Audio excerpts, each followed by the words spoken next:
Hi everybody. It is officially 7 o'clock, or 7:01. But committed as I am, happy Cinco de Mayo day. And welcome to Samara Keeps It Real Estate. Ask Samara anything. And I have some really good ones that were sent over from our fillover on last meeting, Mondays at 7 with Samara, some great Q&A opportunities. And we're gonna jump right in and get started. So for those of you who are jumping on, hello, and thank you for joining Samara. And you guys know life be lifing. We almost had our live session at one of my home inspections. Yeah, Murphy's Law. Apparently it was ended early because we ran out of power. The house had no power, so we couldn't do inspections. We can talk about how inspections play out in a very near episode. We touched on it briefly last time, but we probably can go into the why. What you do when you're there, right? And we had a couple moving parts because there's a septic there. So there's also septic, pool, and then the actual home inspection. So a lot of different things that happen. So let's jump right in. I have some really cool questions. Hi. Okay. Hi everybody. Thanks for jumping on. All right. So first questions first is buyer specific, not necessarily buyer specific. It could be a seller, just inquiring the minds of a buyer. But the question was, I got my pre-approval and I'm pre-approved for this. This is the price I should buy my house at. Is that right? So not necessarily. I'm very big on making sure you know what your bandwidth is, right? So for us as realtors, not everybody is cut the same. They may take your approval and say this is what you should buy because you're approved for this amount. Whereas me, I'm probably not your average broker because I will tell you, let's figure out what you can actually afford. Just because your pre-approval says you can get a home for $500,000 doesn't mean you should actually buy a home for $500,000 if that number doesn't add up.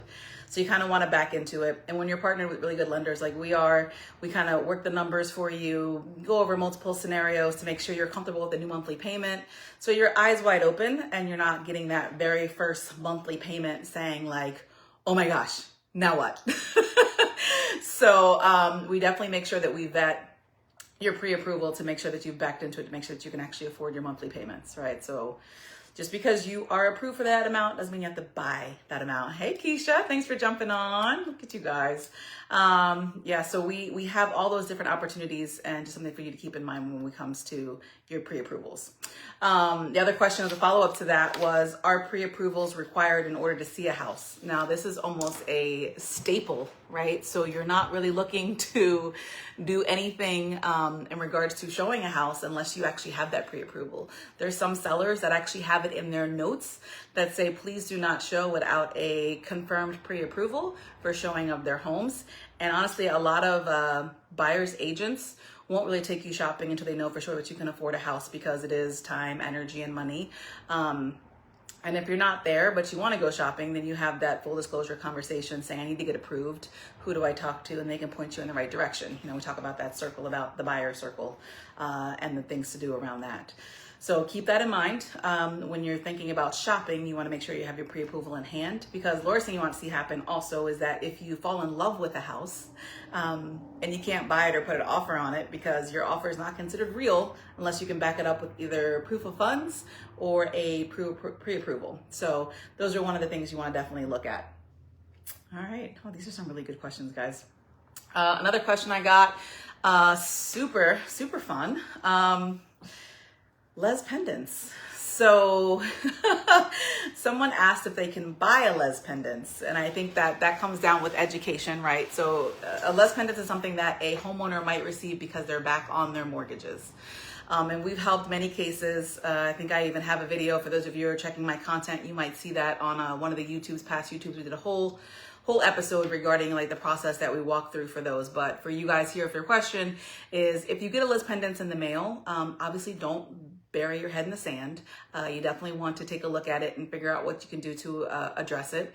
One of the things I've done before is I've gone and actually helped families who have received Lis Pendens. So don't be afraid. We've all been there. We all got things that are going on. Sometimes just because you had medical things and you fell behind and you got served one.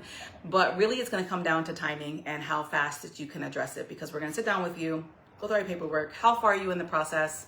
Have you already got a sheriff sale notice on your door? Because that is a whole different extreme with tighter timelines that you're working with. Or if you've just been assigned a case manager, someone to help you talk through how you're going to pay back the debt, in which case you can explore your options. Like, hey, can I do a remodification, loan modification? Can I do like deferred payments? What are my options that I have now that I'm behind X amount of months? And if it's not an option and it makes sense that maybe selling your property is an option. If you're slightly underwater, maybe we're looking at short sales. So there are a number of different options that you have available to you should you get Lis Pendens in the mail. So don't freak out, don't get sad, don't get worried. Life be lifing. I get it, I know it, but you are not alone. It's something that we've done very often when it comes to matters of personal nature, because those are tough, right? Those are a little bit harder, but ultimately you have options. So hopefully that answered your question. There was one other one that I'd make sure I pulled this up for you guys. Oh, that's a good one too. Oh, I like that one. All right. So another question is, when you have multiple offers that come into you as a seller, do you just pick the top one? Right? I think we kind of partially covered, because ultimately when you have a situation where you have multiple offers in it, there is more than just strength of the number. I tell my guys, like, look at the whole picture, right? You want to look at your terms. How are they funding? How are they financing? I know you guys like this question because I think I got this one and people like to understand how to address it, right? But ultimately, it's not just the number. And I hope that most agents are educating their sellers that there's more to the big picture than just that, right? Oh, I like this one that just came in. Let me just get this one for you guys. Look at you guys making me think outside the box. I love it. Okay, here we go. What's the difference between a home inspection and an appraisal?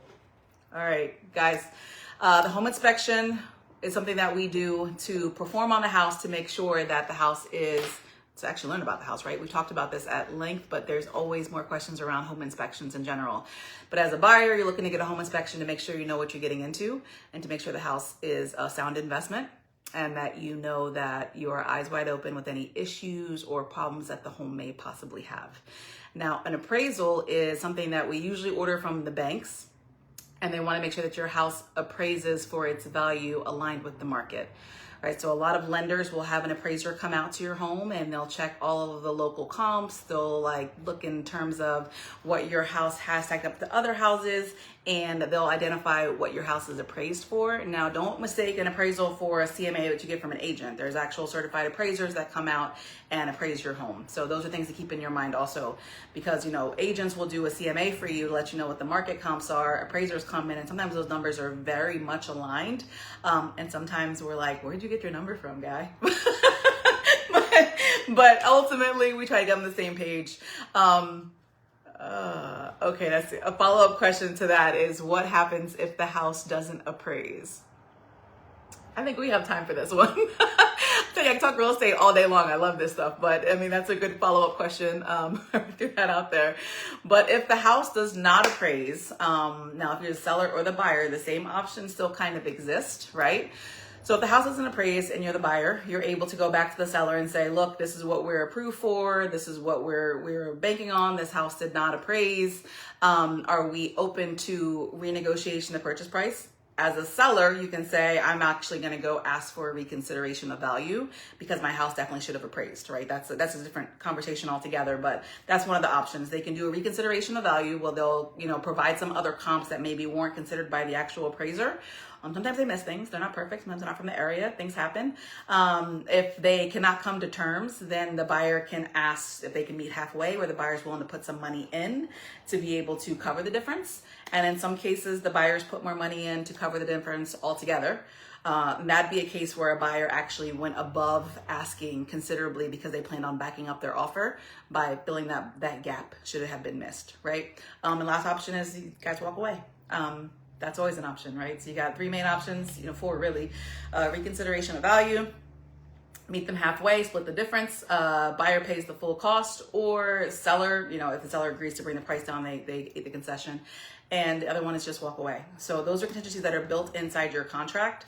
So if you are pulling a mortgage, you're already building in the fact that you may or may not be able to proceed should you not get a mortgage, right? So in this case, if the house doesn't appraise, you're not coming up with the difference, you're not gonna be able to get that mortgage. So those are, time flies when you're having fun, man. I love this stuff. So Samara Keeps It Real Estate. This is all the stuff that we do. You guys are locking into me on Mondays at 7. Some really good questions that are coming across, and I love this. Even for my investors, my buyers, you guys are asking me stuff off script, and I'm getting them. So I do love that. But you guys know that I'm here for you should you have any questions anytime, all things real estate. With my sellers, if you guys are thinking about possibly selling, feel free to ask me questions in regard to what it takes to actually get up in staging. Those were some questions that we had to hit last time, but we'll hit them again. A lot of these like surface in different ways, guys, because real estate has so many different moving parts. Actually, what I do want to just before I jump off is I got one today in person. It was somebody that I just started working with, and they were asking, I'm really confused about this new rule regarding commissions. Now, guys, commissions, people think it's a touchy topic, but part of the whole lawsuit, NAR, National Association of Realtors is what NAR stands for. And most of us are bound and governed by that, right? It includes our ethics, it includes our CE classes. And when I say us, I mean real estate agents and brokers. And I'm a real estate broker. So for me, it's making sure that we fully understand, and it was designed to make sure you actually have a conversation with the sellers and the buyers.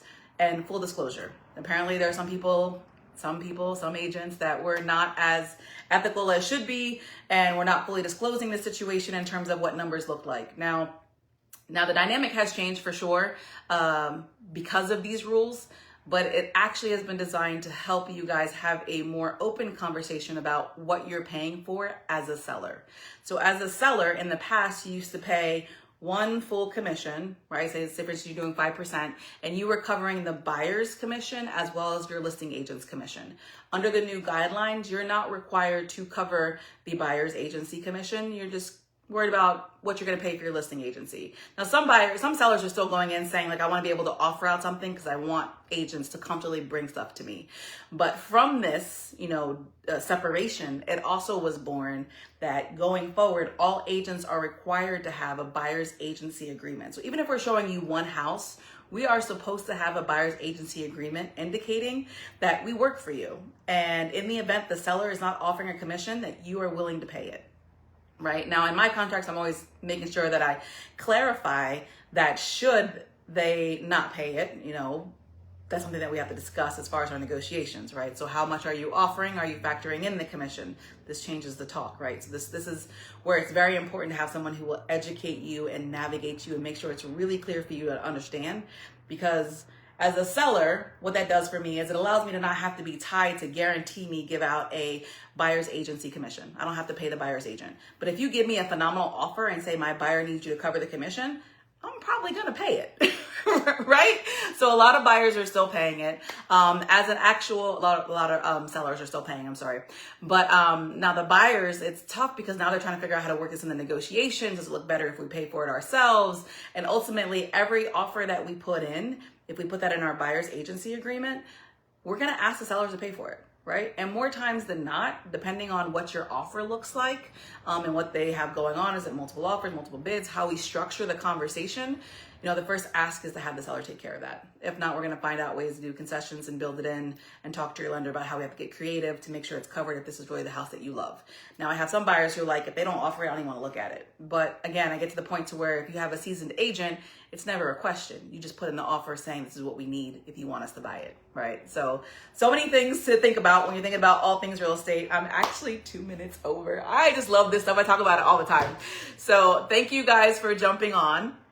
Thank you for locking in, and I thank you for your time and your energy and for sharing it with me. So if ever you have questions, all things real estate or just questions for Samara in general, I've even answered questions about my day in life as a realtor, but again, that always changes.